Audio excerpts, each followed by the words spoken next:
Parashá Vaetranã, e eu supliquei. É o apelo que Moshe Rabbeinu fez à nação de Israel. Desabafo. Do desabafo de não poder acessar a terra de Eretz Israel. É o nome que traz a Parashá, da forma como Deus censura o próprio Moisés, dizendo: basta, não fale mais nisso. Disso ele traz esse desabafo da quantidade ou das diferentes formas que Moshe Rabbeinu pediu a Deus a permissão da entrada em Eretz Israel. Esse desabafo, ele sai na forma de um pedido indireto. Tipo, quem sabe, se vocês rezarem por mim, pedirem por mim a Deus, Ele conceda a minha entrada na terra de Eretz Israel. Nós comentamos recentemente sobre o Midrash da rainha que chama seus filhos. Ela diz: teu pai, o rei, vai me destituir do reino. E os filhos escutam esse desabafo e nada acontece. E a rainha é destituída e expulsa do reino. Por que o Midrash? Porque o Midrash nos ensina que a mãe, que por muitas vezes protege e salva o filho da ira do pai, suas constantes intervenções, que nesse momento em que ela é vítima dessa repreensão, nada mais justo de que os filhos venham ao pai e digam: pai, perdoe nossa mãe, permita que ela fique no reino. Esta foi a forma como Moshe Rabbeinu desabafou com esse pedido indireto. Vocês pensaram se todo Israel rezasse a Deus pela permissão de Moshe Rabbeinu entrar na terra de Israel? Qual seria o efeito? Então, às vezes subestimamos as pessoas pelo seu conhecimento, pela sua firmeza, pela sua postura, e não enxergamos através disso as fragilidades e as necessidades que essa pessoa também tem.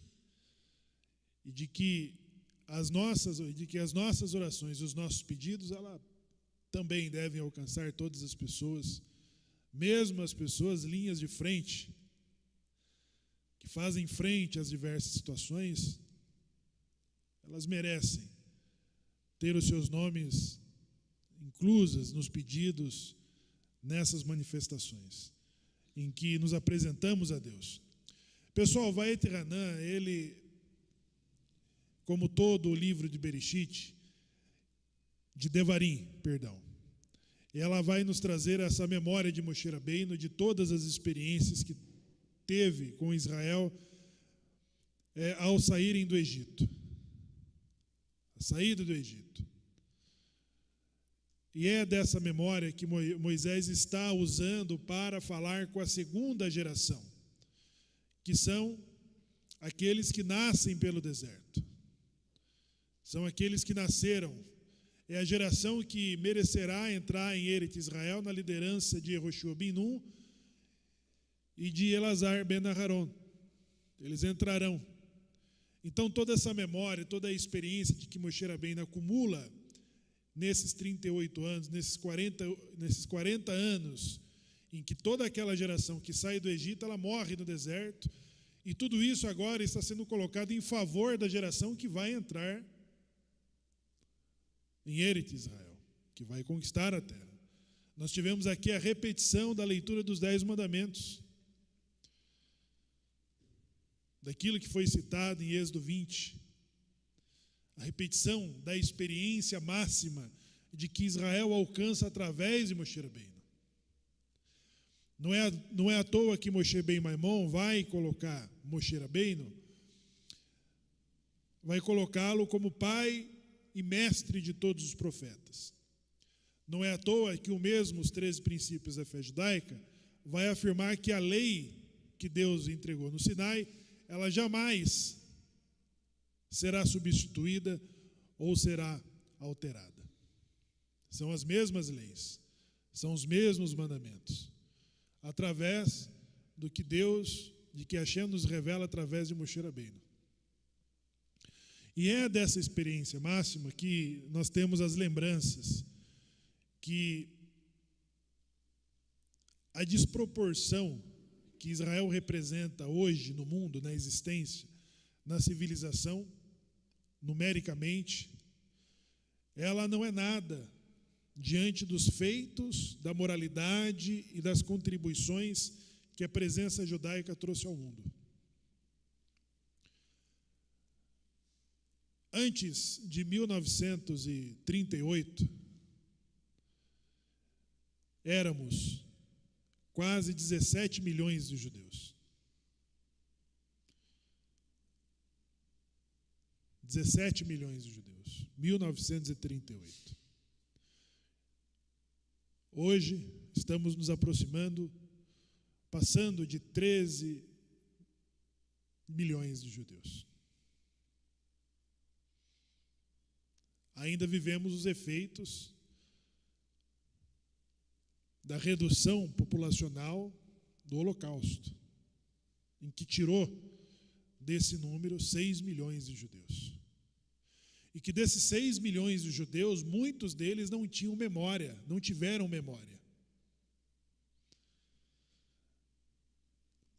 De tudo que sobrou dessa última tentativa, muitos deles não têm memória. Porque o esforço da solução final foi de ir atrás de todas as pessoas que tivessem a alma judaica. Mesmo que a assimilação já houvesse tirado eles dos números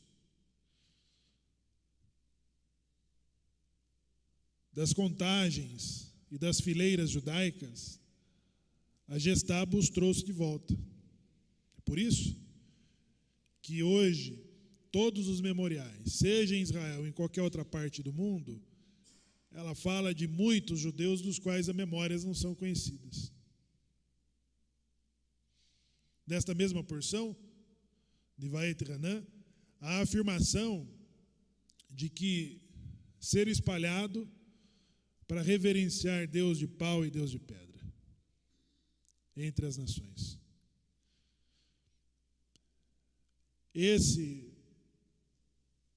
Esses 13 milhões da presença judaica que existe hoje, e isso graças à criação do Estado de Israel, permitiu que essa preservação não fosse menor do que o número que está sendo revelado, de 13 milhões de judeus, 14 milhões de judeus. Bom, esta porção, tradicionalmente, tanto em Israel como na diáspora, ela é lida logo após de Tisha B'Av, que é do sentido de que nós teremos 7 das Haftarot a partir de hoje, a partir desta porção, que elas falarão a nação sagrada de forma benéfica, de forma a consolar.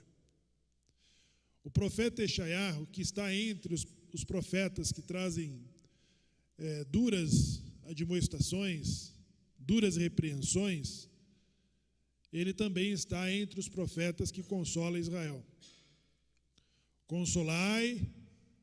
Consolai o meu povo. O profeta Isaías diz nessa Haftará de que Israel pagou o dobro do que devia. ele apanhou mais do que merecia.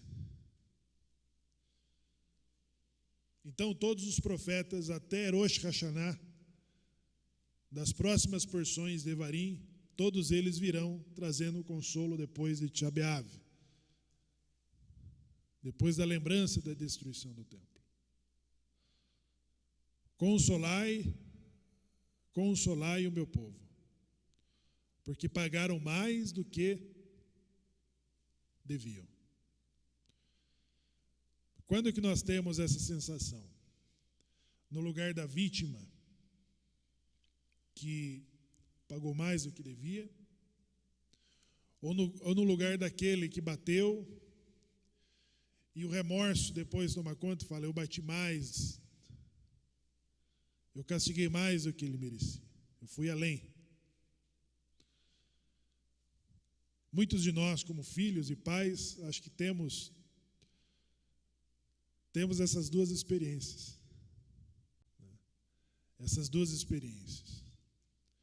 De ter sofrido mais do que merecíamos e de ter castigado mais do que se devia, do que se deveria ter castigado. Então, Vaet Hanan, ela marca o início das 7 semanas, das 7 porções, em que os profetas falarão beneficamente, eles falarão beneficamente à nação de Israel, aos judeus, à nação sagrada, meia toda a existência. Eu vou abrir aqui já a porção, a participação aqui para o Minyan, agradecendo ao internauta que participa conosco, pedimos a paciência, pessoal, a paciência, porque nós consertamos aqui o computador do áudio, que já há mais de 2 semanas, né, estamos tentando ajustar ou trazer a normalidade do som. Também aqui para a própria comunidade está incômodo, né, o som está bem equalizado, estamos ajustando isso, até trazermos de volta aí ou melhorarmos até do que nós tínhamos, né, o som. Então pedimos a paciência de você que nos acompanha de casa e você que está aqui acompanhando presencialmente na sinagoga. Juan Pablo Leguizamon vai abrir a participação para nós.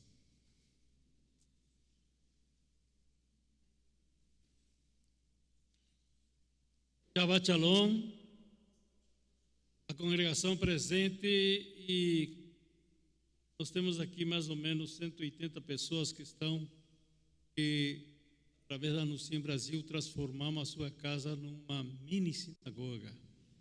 É um prazer que vocês estejam nos ouvindo, e mais ainda nesse instante quando é explanada a Parashá. Oyentes que nos escuchan de los más lejanos lugares, es un placer que usted esté nos asistiendo, aunque sea en portugués, nuestro idioma transmitido, pero leyendo la Torá usted puede extraer de ella esas lecciones importantes para tu vida, dando así elevación a tu alma. Tão interessante essa Parashá, porque ainda nós, nesta semana, estamos com o sentimento da perda dos 2 templos. Interessante que essa última, ela foi destruída. Como diz o nosso comentarista, a causa do Sinaat, ódio sem fundamento. Este ódio sem fundamento chama a nossa atenção, para nós termos cuidado naquilo que falamos, a maneira que nos expressamos, que podemos ofender. E uma pessoa ofendida é difícil fazê-lo retornar do seu sentimento de tristeza, porque alguém mexeu com seu nome, mexeu com as coisas que são privativas. E tão interessante no comentário desta Parashá, de nosso sábio, que diz o seguinte: havia 11 ingredientes que na oferta do incenso, e um deles é a shelbita. Era um ingrediente fedorento. Agora, por que um ingrediente fedorento era misturado entre os 11 elementos que eram cheirosos? E interessante isso, que se nós temos algum faltoso, alguma pessoa que ainda não se integrou totalmente na Torá, para guardar, para observar, para executar os preceitos do Eterno, parece que ele ainda não tem a fragrância que aqueles que obedecem, que aqueles que observam têm. Mas quando os elementos que trazem o bom cheiro, trazem aquele perfume gostoso, é mais abundante, faz com que a shelbiná, esse elemento fedorento, seja absorvida pelo bom cheiro. Isso quer dizer que cada um de nós, ontem nós falamos sobre isso, essa cooperação mútua que devemos ter uns com os outros para podermos fazer com que todos estejamos unidos.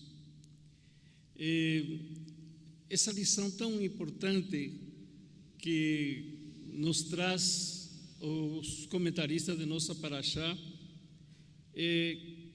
fazer com que a Shekinah do Eterno esteja sempre e haja entre nós Ahavá Israel, amor entre um e outros, respeito entre um e outros, para que assim nós possamos representar o Eterno na sua imagem e semelhança. Amém. Mais alguém? Aqui? Para falar alguma coisa? Muito obrigado, Rabi. Pessoal, ser minoria tem alguém além do povo judeu que entende sobre direito das minorias?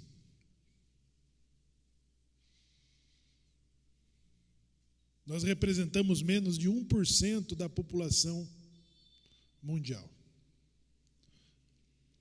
No Paraná, estamos entre os 600 judeus. No Paraná. No Brasil, de 200 milhões de habitantes, estamos com 120 mil judeus. No mundo, representamos menos de 1% dessa população. E eu pergunto para vocês: tem alguém que entende mais sobre direito das minorias do que os judeus?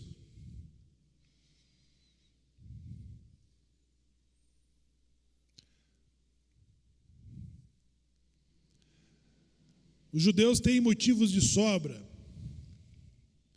para listarem e listarmos números em que nós poderíamos passar tempos e tempos nos vitimizando por tudo que sobreveio a nós. Até pelo que lembramos na última semana de Tisha B'Av.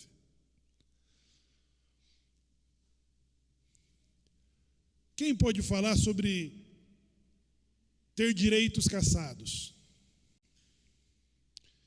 Quem mais, além dos judeus, pode falar sobre liberdade de expressão? Quando, às vezes, temos que defender o direito da existência, direito de sobrevivência.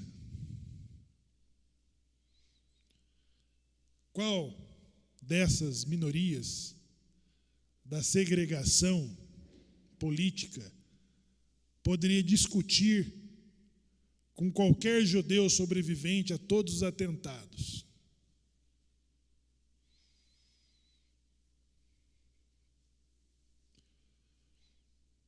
E mesmo assim nós não enchemos a Paulista com faixas, as praças e bandeiras de movimentos de ódio, em que os nossos direitos prevaleçam sobre os da maioria. Nunca reivindicaremos, nunca reivindicamos e nunca reivindicaremos isso. Não há nenhum grupo racial ou qualquer outro classificado entre as minorias que possa discutir com qualquer judeu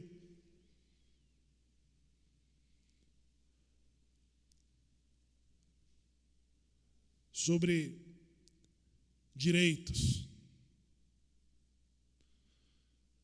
Não temos entidades de defesa que brigue por nenhuma dessas reivindicações e que hoje existe nessas segregações políticas, feministas, raciais, de gênero. Nenhum desses grupos pode se sentar na mesa conosco para discutir sobre direitos.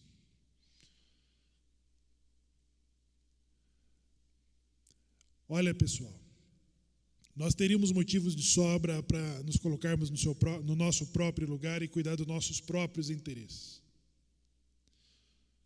Muitos motivos para vivermos isolados de toda a sociedade. Mas não. A nossa minoria, ela não consegue ser apagada. A nossa minoria, ela não consegue ser ignorada. Em nenhuma parte do globo, em nenhum dos continentes, seja na Ásia, seja na África, seja na América, seja na Europa. Em nenhuma parte do mundo, os judeus conseguem ser ignorados. Por nenhuma das crenças, por nenhuma das tradições, dos costumes, os judeus são esquecidos. E nós não estamos nas praças, nós não estamos nos grandes movimentos, com bandeiras coloridas, nada disso.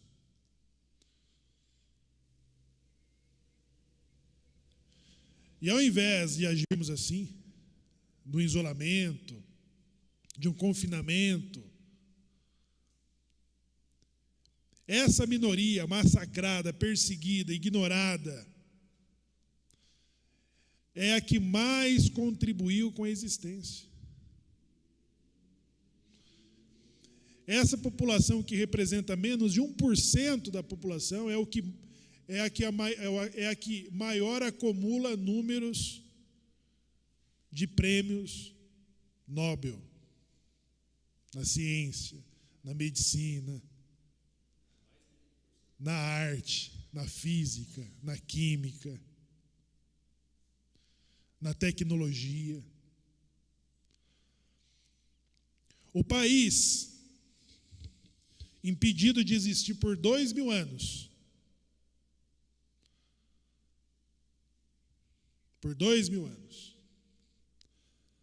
e que só existe há menos de 80 anos, exporta tecnologia em todas as áreas.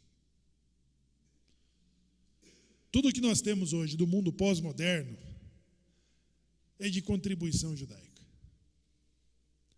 A velocidade da informação, mobilidade, defesa,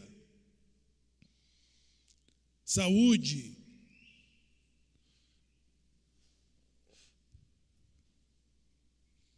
Você imagine se essa nação existisse há 2000 anos, com todas as condições necessárias para ela contribuir com o mundo. Se não fosse o cancelamento da heresia imposta pela Inquisição,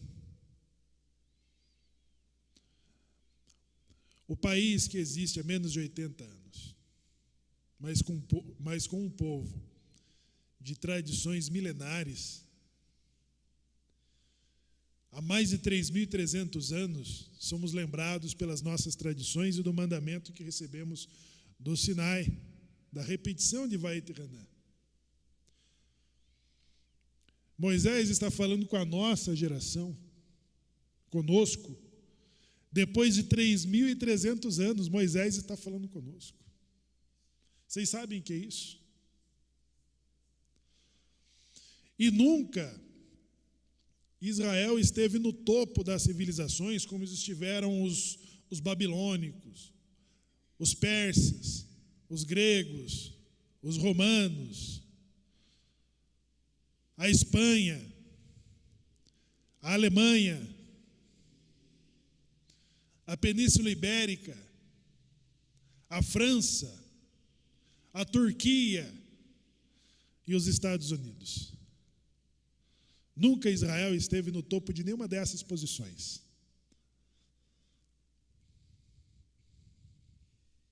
E eu pergunto para vocês, aonde estão os babilônicos que assumiram a autoria da destruição do primeiro templo? Onde eles estão?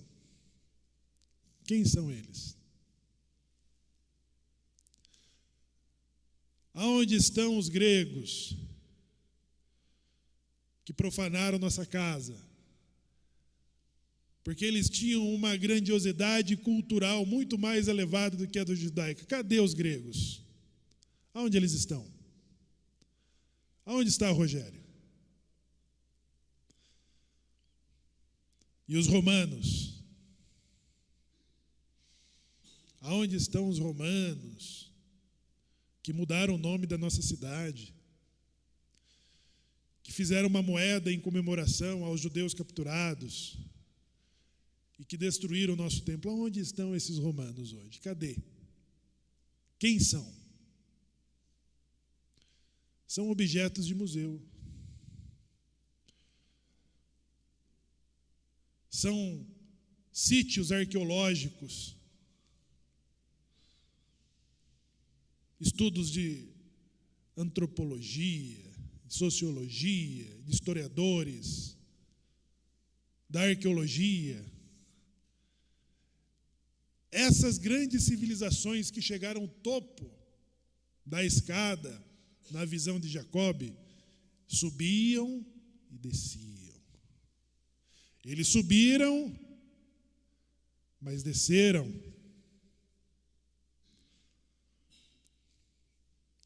Israel sempre foi insignificante diante do cenário mundial. Ele sempre esteve na encruzilhada de todas essas civilizações, que chegaram no seu ápice e depois eles desaparecem. E nós, e os nossos filhos, somos a geração daqueles que receberam as tradições há mais de 3.300 anos atrás. E qual é o nosso diferencial? Qual é o segredo de tudo isso? Qual é o segredo? Eu vou ler aqui para vocês um relato de um país da Ásia que diz assim: em entrevista ao programa Cultura e Dodai, Yong San, embaixador da Coreia do Sul em Jerusalém, explicou a razão e diz: tentamos entender como é possível que os judeus sejam gênios. Chegamos à conclusão que isso deve ser o estudo do Talmud. Como é possível haver um número de grandes judeus laureados com prêmio Nobel em áreas tão diversas, na literatura, na ciência, na economia, na química, na física, na arte, na medicina? Por que são tão inteligentes? Qual é o segredo desse povo? Nossas pesquisas apontaram para um dos seus segredos e concluímos que o estudo do Talmud, desde pequeno, isso ajuda, em nossa opinião, a desenvolver a maior sagacidade mental. Foi a partir desta constatação que decidimos seguir o passo do povo judeu e ensinar os filhos do povo coreano também. Temos a certeza de que os nossos filhos também revelarão sua genialidade após afiar suas mentes com o Talmud. E por isso decidimos introduzir o estudo do Talmud em nosso currículo escolar.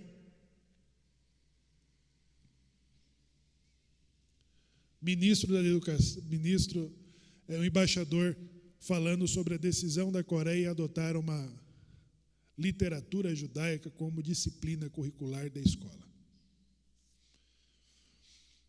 É uma revolução educacional.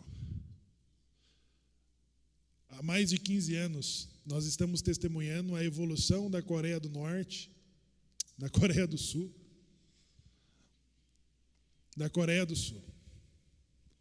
na tecnologia. Quem não tem um Samsung aí? Quem não está nos assistindo por uma tela, né, de 65, carros? Há 15 anos, pessoal, a Coreia do Sul está contribuindo com o mundo, com a democracia,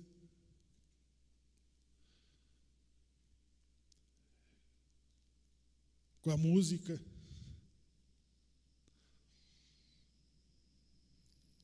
Eles não rezam Shema Israel. A população de 50 milhões de habitantes da Coreia do Sul, eles veneram, a maior parte deles veneram o Buda e o cristianismo. São as principais religiões da Coreia do Sul. Mas a geração que assume o estudo do Talmud, no final, o que eles saberão mais sobre sua própria religião e seus costumes? Os budistas, os coreanos cristãos, o que eles saberão mais sobre a sua própria religião, sobre seus próprios costumes depois de estudarem Talmud? Hoje, essas famílias, eles entendem que a sexta-feira à noite é o dia da família, em que se reúne o pai, a esposa e os filhos para um jantar. O que vocês fazem no Shabat, nesse dia?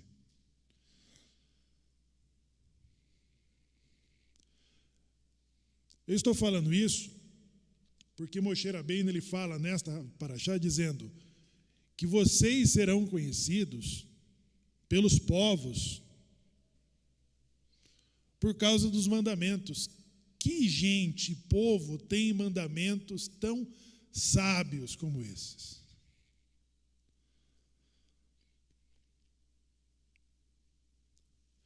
Que povo é esse que tem Deus tão próximo como eles? Esse é o diferencial dessa minoria. As minorias deveriam ser objeto de contribuição e não de peso para uma sociedade.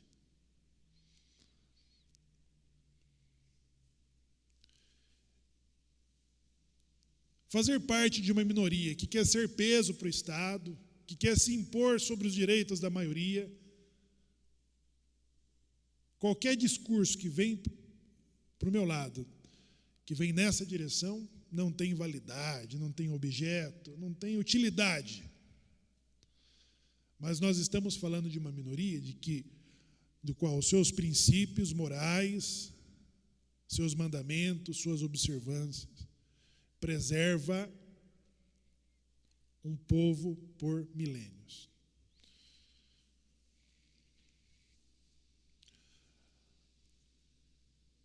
Há um rabino que atribui a fala de que e vos espalhará o Eterno entre os povos e ficareis em poucos números entre as nações, dos quais o Eterno vos conduzirá, e ali servireis deuses, obras de mãos de homens, de madeira e de pedra, que não veem, não ouvem, não comem e não cheiram. Devarim 4, 27 e 28. Os judeus foram espalhados, os nossos pais, em dois importantes pontos. Da Europa, na Península Ibérica e no leste da Europa.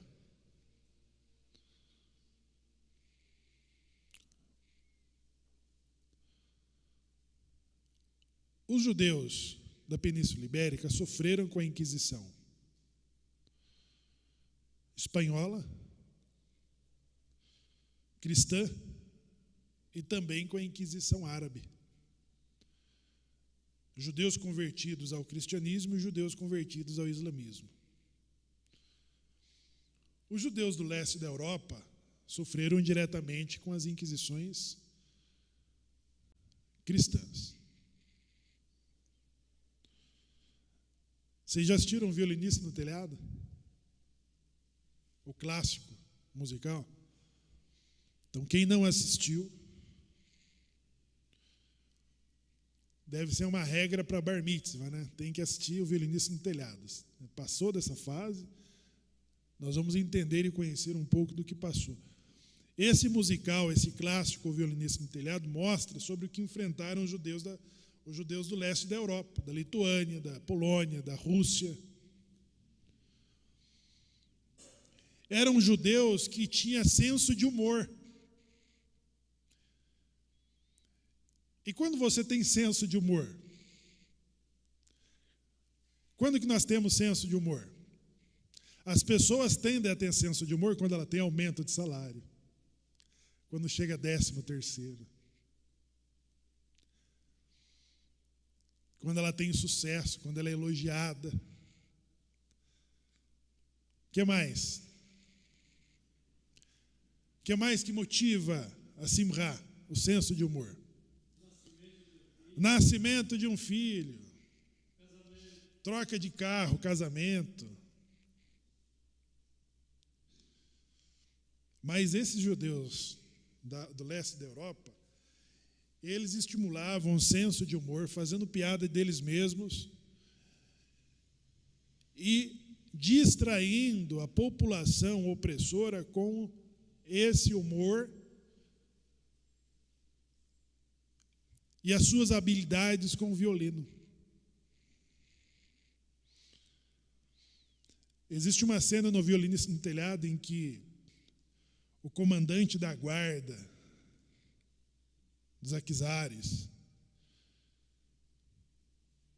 que cumpriam as determinações de destruir, de perseguir, de massacrar os vilarejos judaicos, ele passa a ter uma admiração pelo TV, que é o protagonista do filme. Aí nessa conversa ele diz assim: olha, eu te admiro muito, te respeito muito, pena que você é judeu. Aí ele responde: eu também te admiro muito, te respeito, gosto de você, pena que você não é judeu. Então esse senso de humor, essa ironia com que tratavam dos problemas, eles não estavam felizes tocando violino, nem porque teve aumento, nem 13º, nem troca de carro, nem apartamento, mas eles viviam isso para conseguir distrair e sobreviver meio a uma população opressiva.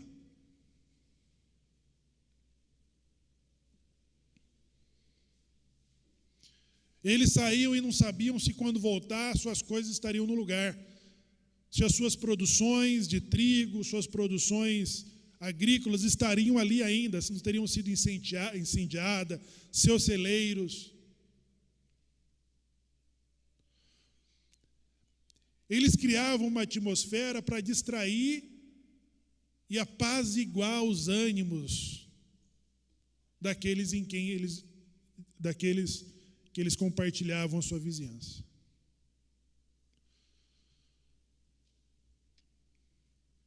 É um decreto. Ser espalhado foi um decreto. Estamos cumprindo esse decreto. Estamos aqui cumprindo esse decreto, vivendo Torá na adversidade. Estamos aqui, estamos cumprindo esse decreto. Mas vamos aprender como que os nossos pais passaram por tudo isso. Gershon, participe conosco.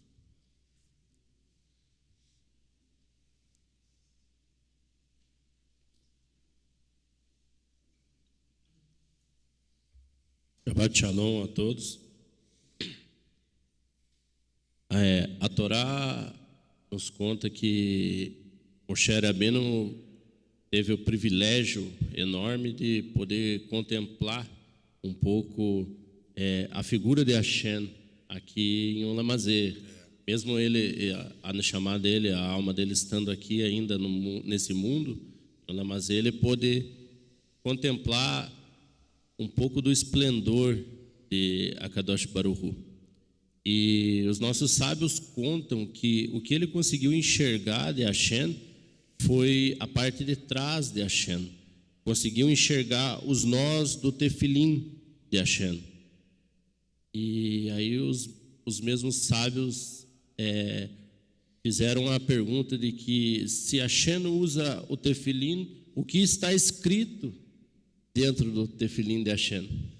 Porque nós usamos o tefilim com um trecho dessa paraxá. E contém entre o que está escrito ali, o nosso Shema Israel.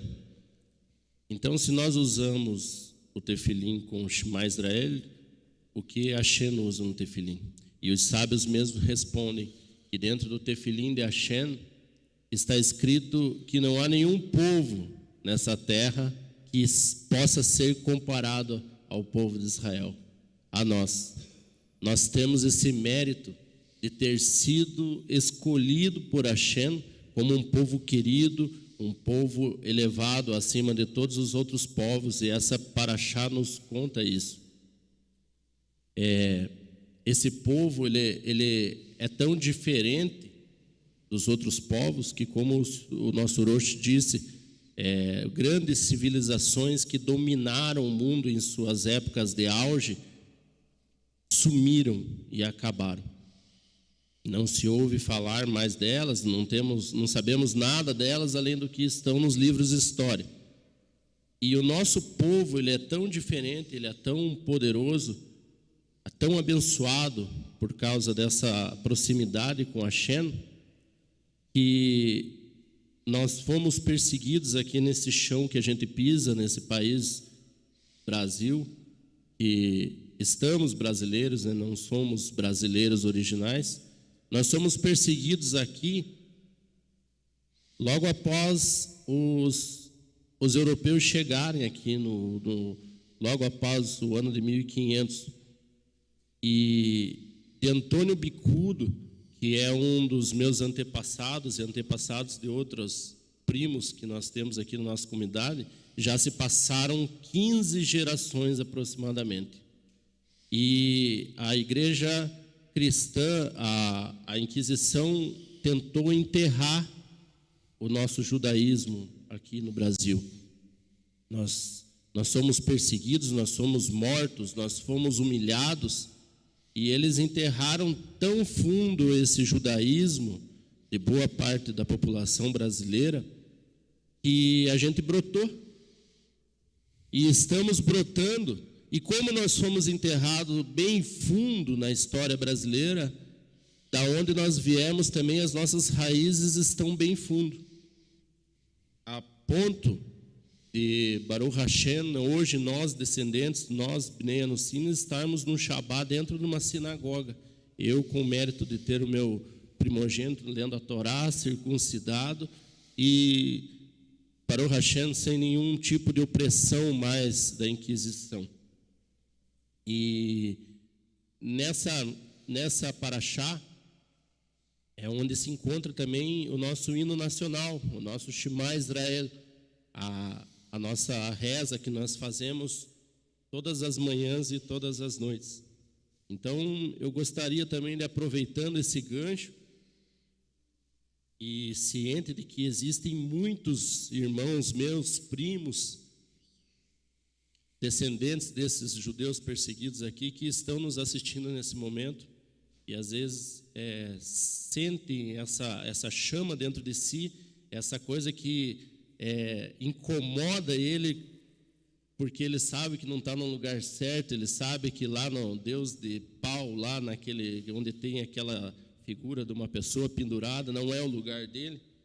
E o judaísmo nos ensina que a gente deve mudar de uma maneira constante, mas não muito agressiva. Então, se você que nos acompanha, de repente, não sabe como começar a se livrar dessas garras da Inquisição que abraçam alguns descendentes judeus até hoje, uma boa maneira está aqui na nossa paraxá, que é fazendo o Shema Israel, que é a nossa reza, todas as manhãs e à noite antes de dormir. É uma maneira excelente de começar a reivindicar essa herança judaica e essa brahá, essa bênção de fazer parte desse povo tão querido e foi escolhido pelo arquiteto, pelo ser que fez todo esse mundo, como sendo o povo que estaria do lado dele. Então, é uma excelente oportunidade para a gente colocar dentro das nossas casas a direção correta para a volta para esse judaísmo, para nossas origens, o nosso pacto, o nosso relacionamento com o Eterno. É isso aí. Pessoal, uma coisa incrível que acontece com esse Brasil, de 15, de 16 gerações, de profundidade, não é isso, Gershon? É 15 gerações de profundidade. Sufocar o judaísmo dessas pessoas. Mas brotou. Brotou pelo que está escrito no Tefilim. Eles pagaram mais do que o dobro. Baet Hanan.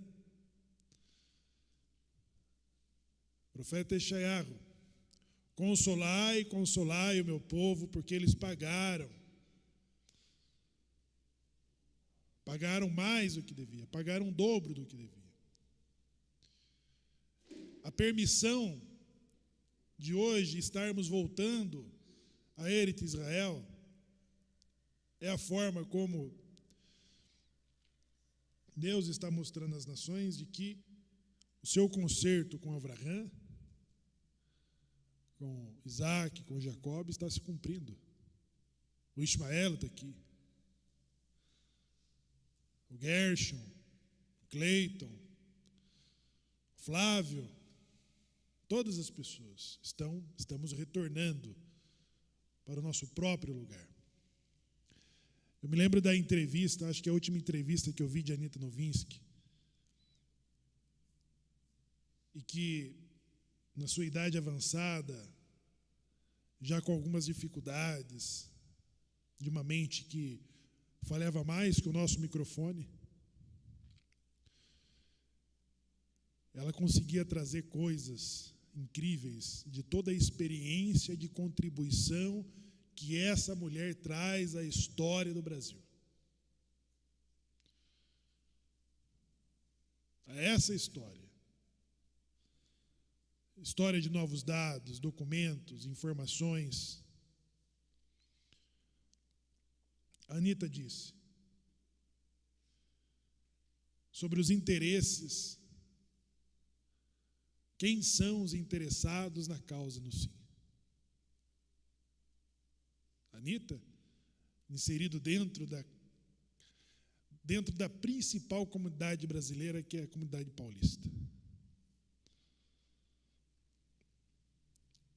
Teve todos os seus estudos e pesquisas.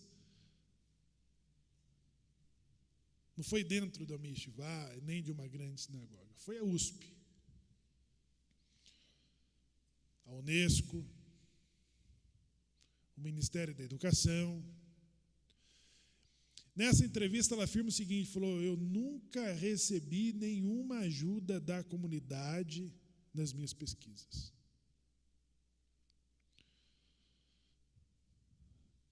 E nessa mesma entrevista ela diz assim: por que não existe nenhum centro de memória dos sobreviventes da Inquisição?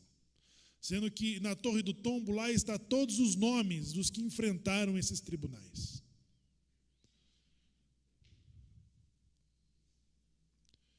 E ela diz ainda: em Brasília, ministros, deputados e senadores me ligam e me perguntam para saber se eles têm a origem judaica.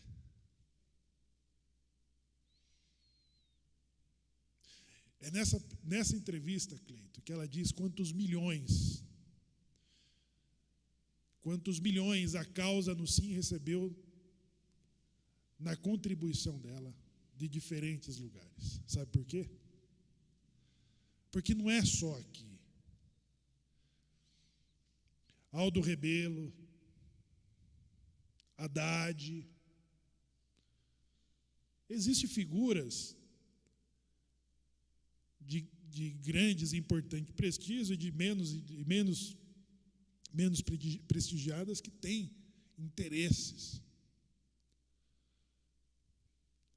Então, quando ela diz que eles me perguntam e pedem as pesquisas sobre as suas origens, se ele tem essa origem judaica. Vocês se lembram que em 1933, 1938, as pessoas precisavam se livrar de qualquer vestígio que ela tivesse sobre o judaísmo, para ela sobreviver. Ela só resistiria e só sobreviveria se ela não tivesse no seu nome e sobrenome, no seu comportamento, um vestígio judaico. E nós estamos vivendo um tempo em que pessoas bem posicionadas, publicamente, socialmente, economicamente, elas querem ter o prazer da afirmação de que as suas origens remontam a essas raízes de que o Gershon está comentando no Minyan. Elas não merecem? Da onde nos virá o socorro? Da onde nos virá a ajuda?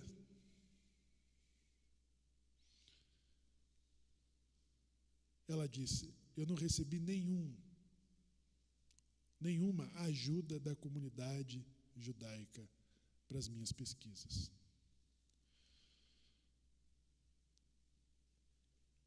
E a Anita só é o que é. E só contribuiu da forma como contribuiu porque existe essa centelha enterrada e de que bem disse Mordecai a Esther: se a ajuda não vier de você, ela virá de um outro lugar. Ela pode vir de uma pessoa bem repugnante, não importa, mas a ajuda pode vir de lá. O bom senso tem que funcionar.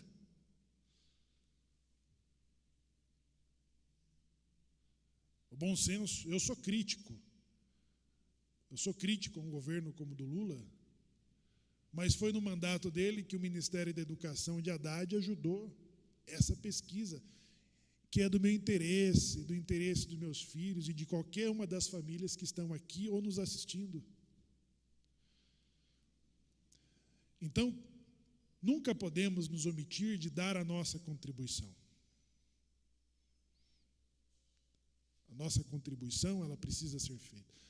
Não podemos nos sentir importante o suficiente para nos omitir de ajudar, de fazer a coisa certa. Não podemos nos sentir santo o suficiente a ponto de nos omitirmos de fazermos as coisas corretas. Não foi um grande rabino, não foi um grande mestre, não foi a federação, não foi a confederação, não foi a agência judaica. Não há memorial dessas raízes. Quem é Antônio Bicudo? Quem são os bandeirantes?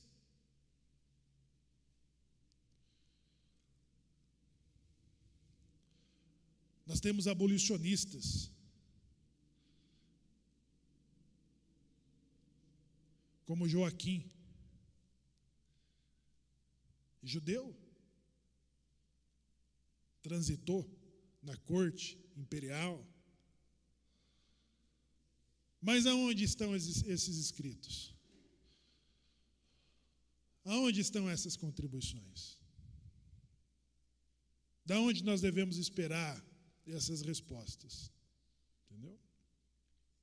Então, querem aprender sobre a interpretação de Torá, sobre o Talmud, a mística judaica.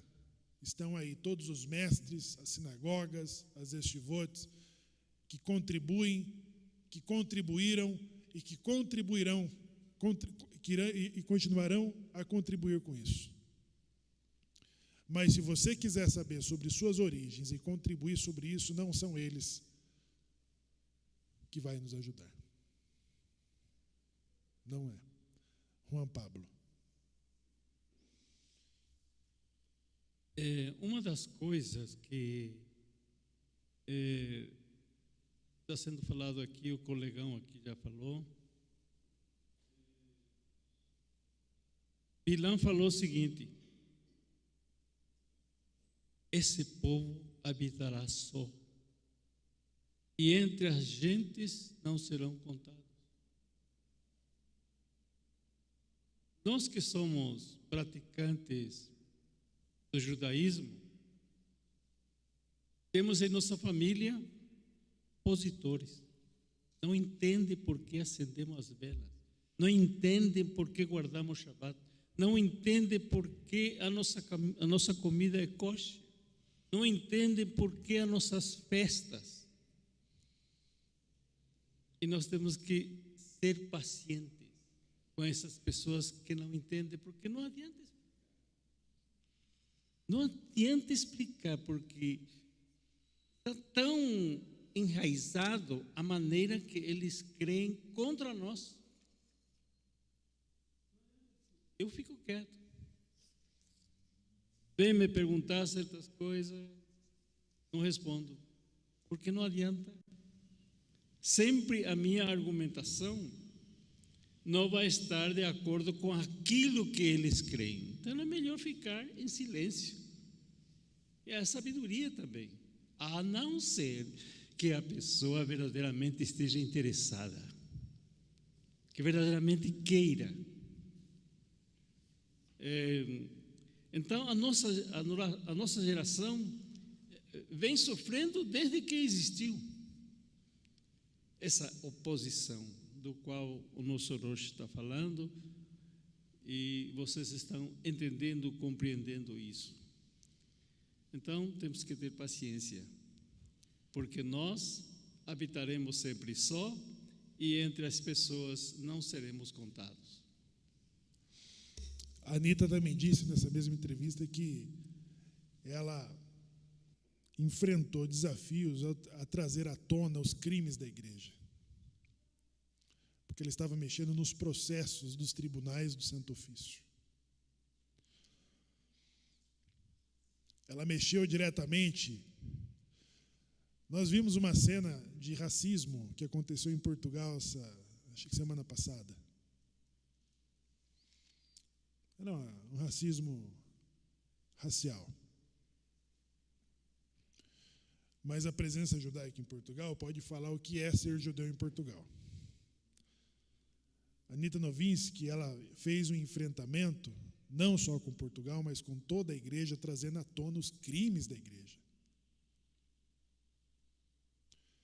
Nós somos sobreviventes da intolerância religiosa do século XVI.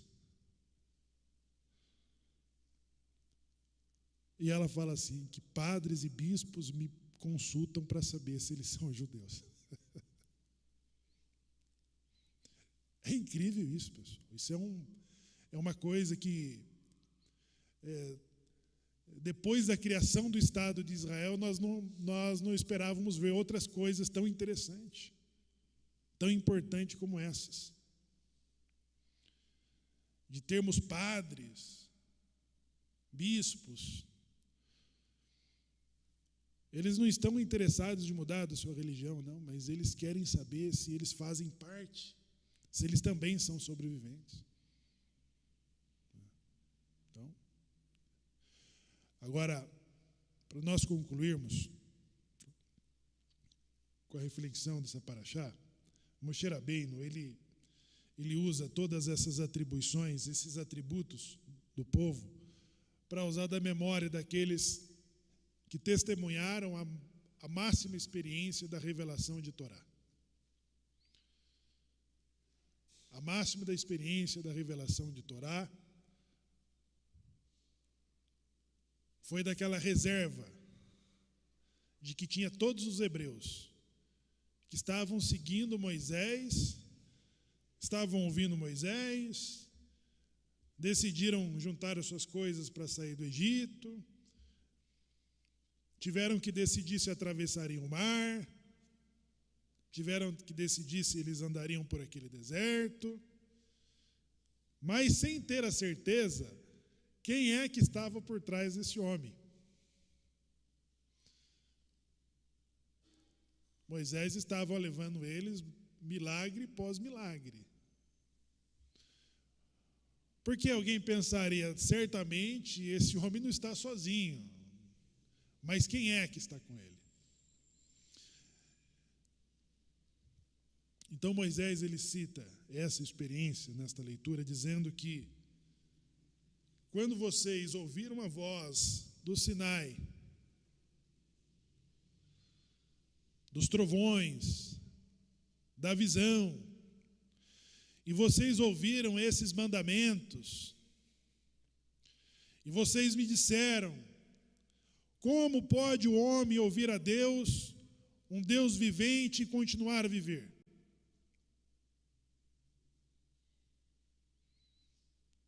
Acabou, Cleiton, a reserva.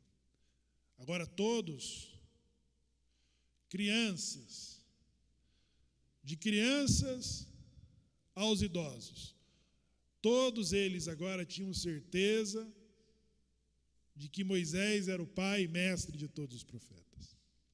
Agora todos eles tinham certeza, e não dúvida, de que Deus falava com Moisés, porque eles disseram, como pode o homem ouvir a Deus e continuar a viver? Agora, Moisés, fale você conosco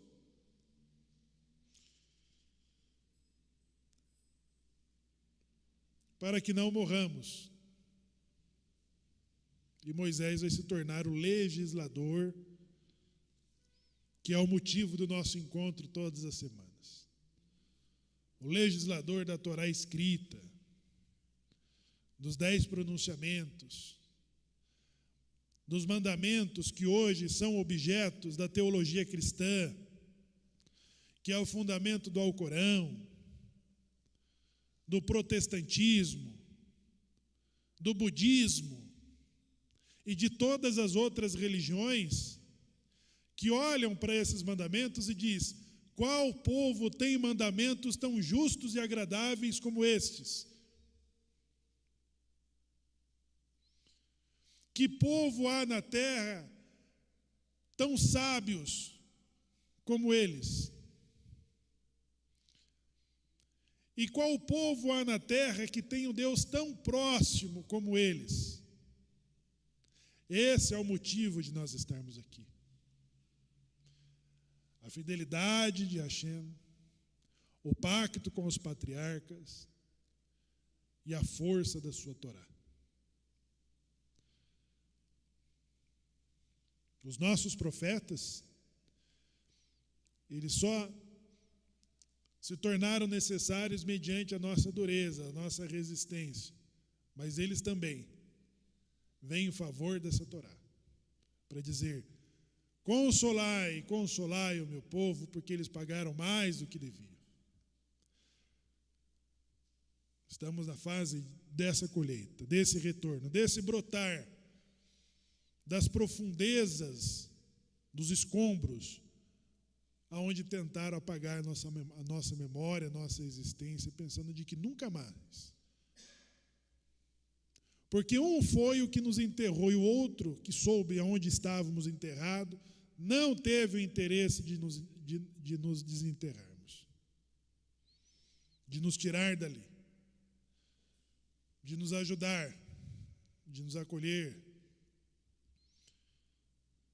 Então, se a ajuda não vier do lugar de onde se espera, ela virá de outro lugar, mas ela acontece, né? Ela acontece.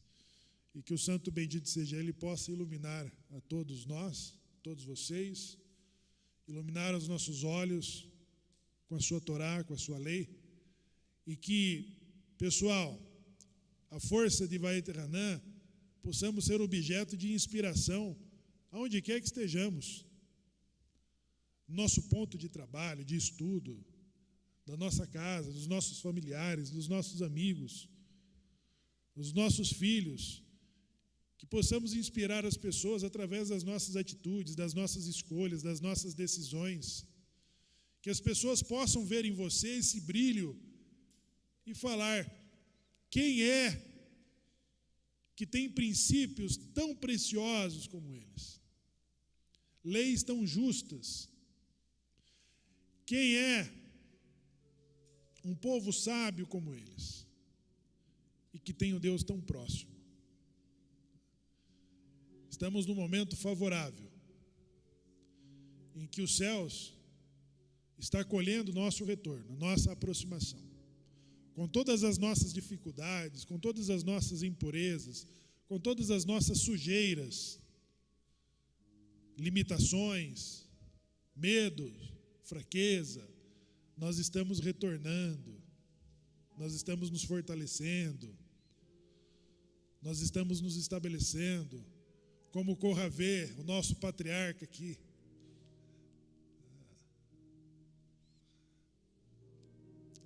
Está aqui, um sobrevivente do leste da Europa.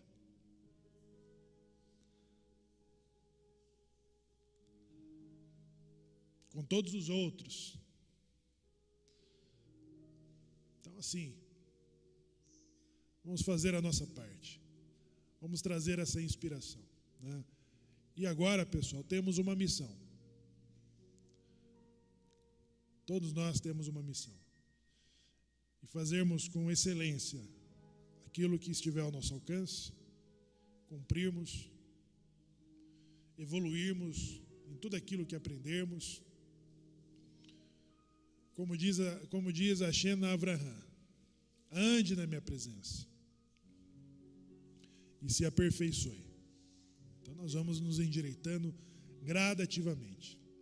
Vão nos apedrejar, vão nos xingar, vão nos censurar, vão tentar nos desanimar, mas vamos continuar. Vamos continuar a fazer o que temos que fazer. Juntos, né, defendendo uns aos outros. E temos que também, pessoal, ter atenção sobre o que acontece à nossa volta. Sobre o que acontece à nossa volta. As nossas escolhas têm que representar a luz de Torá que está sobre os nossos olhos. Porque quando nós estudamos Torá, é o Sinai falando conosco. É os 10 pronunciamentos falando conosco. E para todas as coisas que nós fazemos, escolhemos, decidimos, calculamos, todos os resultados. Ele é iluminado pela luz dessa Torá. Ele é iluminado pela força da Torá, de que há em nós. Todas as nossas escolhas, todas. Desde o carrinho do supermercado, na urna eletrônica,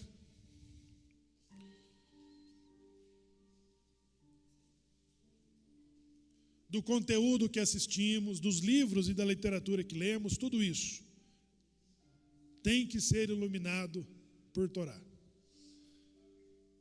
Tem que ser iluminado por Torá. Nós temos que ter a certeza da sensação de que teve os nossos pais dizendo: qual é o homem que escuta a Deus e continua a viver? Nós somos esses homens. Nós somos esse povo que escuta a Deus e sobrevive aos babilônicos, sobrevive aos gregos, sobrevive aos romanos, sobrevive a Hitler, a Inquisição, a intolerância. Nós ouvimos a Deus e somos os sobreviventes de 15, de 20 gerações que estamos voltando. Nós somos os sobreviventes. Nós ouvimos a Deus e nós sobrevivemos. E agora nós vamos subir a escada. Nós vamos subir essa escada depois de todas essas civilizações. Jacob vai subir essa escada. Ele vai subir. Vai se colocar do lado de Hashem para nunca mais descer. Para nunca mais descer. Porque todos os povos aprenderão de Deus.